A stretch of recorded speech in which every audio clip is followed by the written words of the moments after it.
કન્યા પ્રાથમિક વિદ્યાલય કાલાવડ સેમિસ્ટર બીજું ધોરણ 8 પાઠ 12મો આઝાદી અને ત્યાર પછી।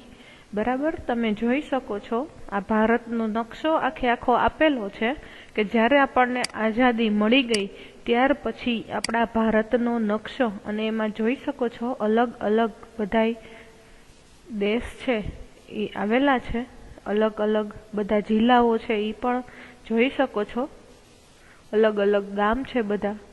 બરાબર, એ જોઈ શકો છો। આપણે પાઠની શરૂઆત કરીએ।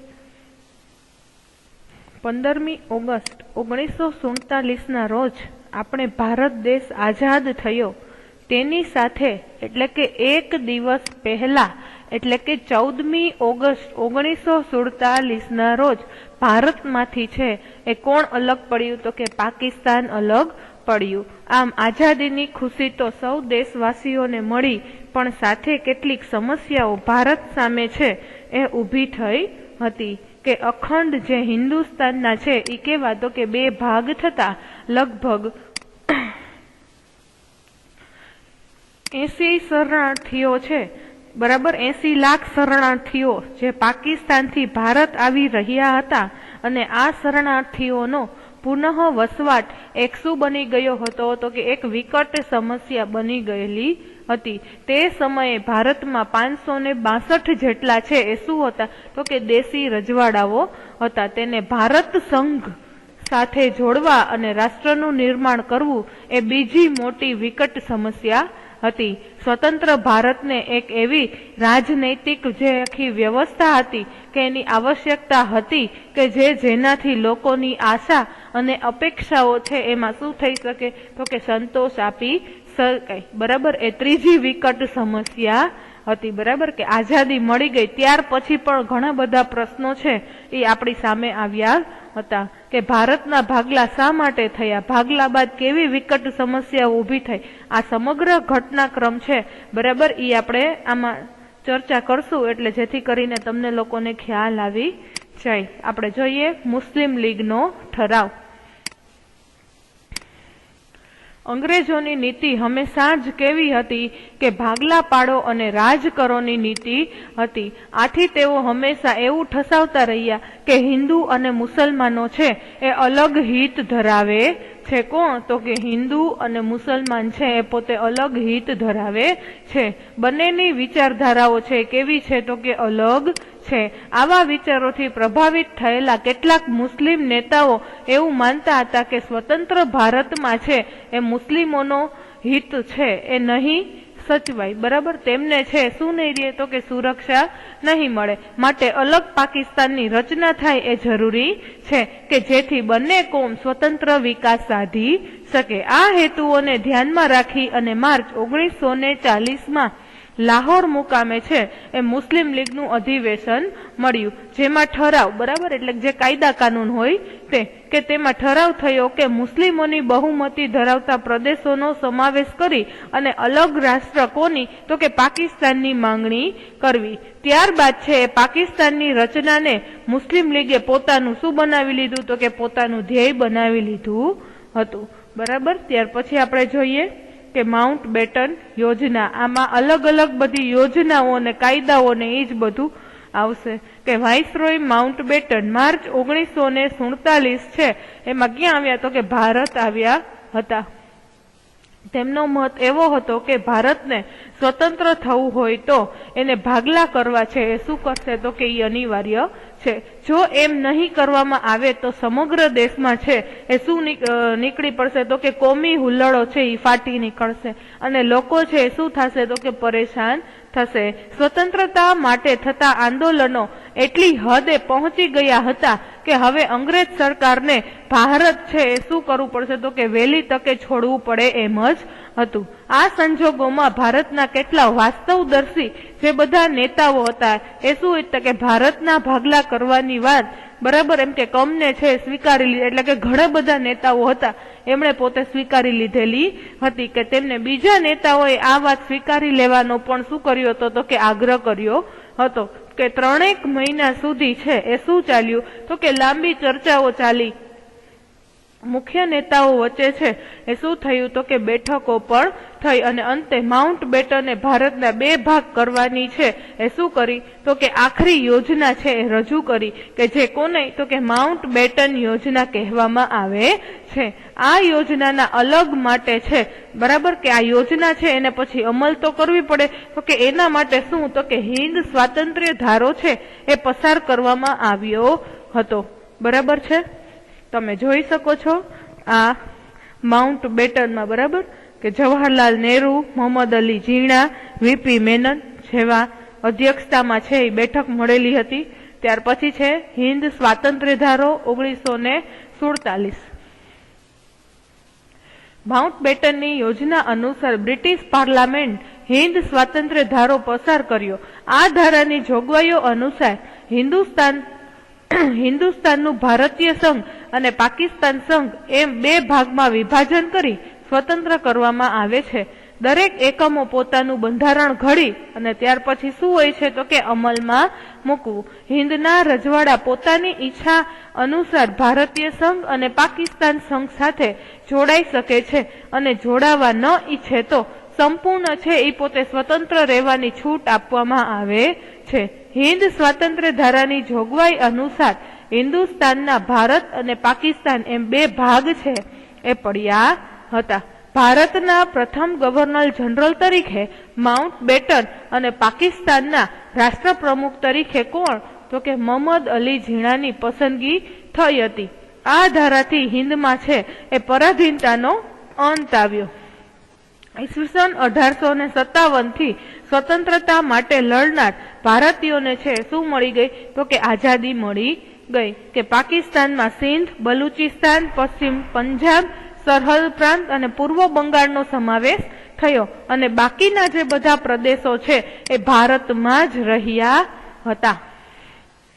દેશભરમાં સ્વતંત્રતાનો આનંદ તો કે ભારત છે સ્વતંત્ર થયું અને સમગ્ર દેશમાં છે એ આનંદનો માહોલ જ્યારે છવાઈ ગયો। કેટલાક વર્ષોની ગુલામીમાંથી આપણે સૌ છે એ શું થયા તો કે આઝાદ થયા। કેટલાક ક્રાંતિકારીઓ તેમજ લોક નેતાઓએ બલિદાન પણ છે એ આપ્યા અને આ ઉપરાંત કેટલાક નામી અનામી લોકોએ પોતાની શક્તિ કરતા પણ વધુ યોગદાન સ્વતંત્રતા ચળવળોમાં આપ્યું છે।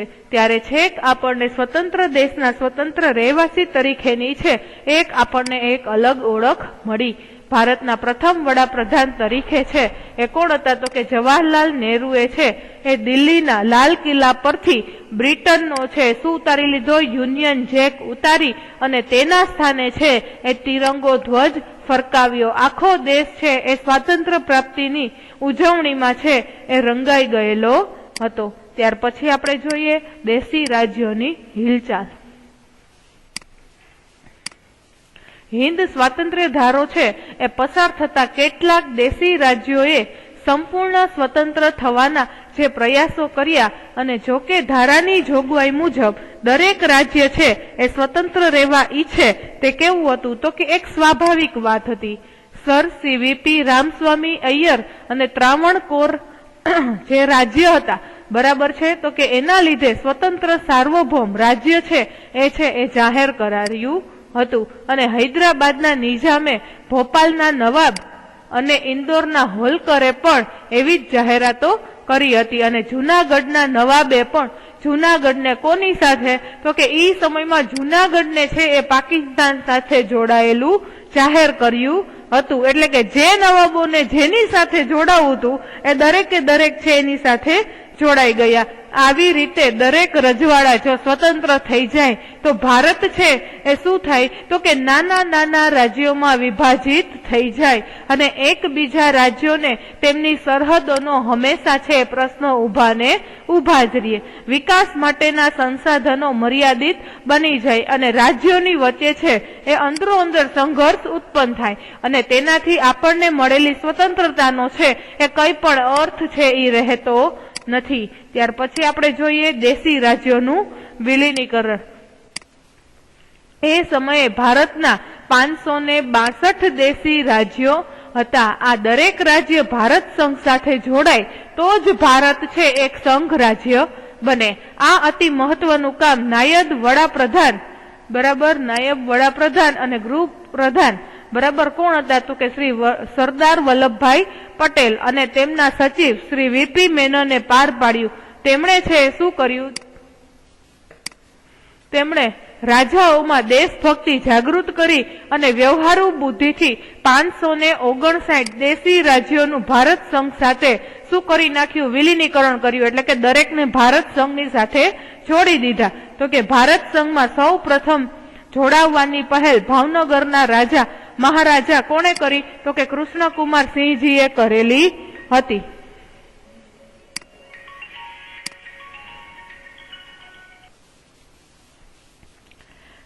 559 દેશી રાજ્યોનું ભારત સંઘ સાથે છે એ વિલીનીકરણ કર્યું અને ભારત સંઘમાં સૌ પ્રથમ છે એ જોડાવવાની પહેલ કોણે કરી? તો કે ભાવનગરના રાજા મહારાજા કૃષ્ણકુમાર સિંહજીએ છે એ સૌથી પહેલા છે એની અપીલ કરી હતી કે અમે ભારત સંઘની સાથે જોડાઈ જશું. ત્યાર પછીના 3 રાજ્યો છે એ અલગ રહ્યા, જુનાગઢ, હૈદરાબાદ અને કાશ્મીર. આ 3 રાજ્યોનો પ્રશ્ન તો હજી બાકી જ રહ્યો હતો અને જુનાગઢના નવાબ વિરુદ્ધ પ્રજાએ છે શું કરી? તો કે ક્રાંતિ કરી. રતુભાઈ અદાણી તેમજ અન્ય લોકોની સાથે મળી અને કોની? તો કે આરઝી હકુમતની સ્થાપના કરી. સરદાર પટેલે જુનાગઢમાં છે એ લોકમત લેવડાવ્યો અને જુનાગઢ ભારત સાથે ભેળી ગયું. હૈદરાબાદના નિઝામે સામે લશ્કરી પગલા ભરવામાં આવ્યા અને અંતે તેને પણ છે એ ભારત સંઘમાં સામેલ કરવામાં આવ્યું.